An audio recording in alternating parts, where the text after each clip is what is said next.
All right, in this video, I'm going to show you how to use Siri on your desktop without having to call the name out. You know how when you want to use it on a phone? See, I've got a bunch of phones and I've got an iPad. Like I'm on a phone and you say, "Hey Siri,"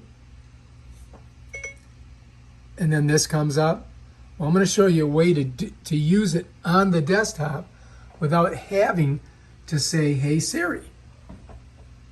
So what you're going to do is you're going to come up to the corner up here. You see that little icon right next to the date? Well, you're going to take your mouse, you're going to slide your cursor up there, and you're going to click on it, and then you're going to ask the question. Watch. What's the temperature today? The high temperature for today will be 75 degrees, and the low will be 72. All right, so here's the thing. You only get to ask one question each time you click on it. So if I said, what's the time for sun setting or rising? It doesn't do anything, right? So if I wanted to find that out, I would have to come back, click again. When's the sunset?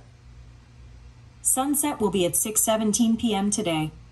So you can use it like that. And that way you don't open up all of your other devices, and you can use it right on the desktop. All right, if you like this video, subscribe to my channel. Check out my other awesome videos. Peace out.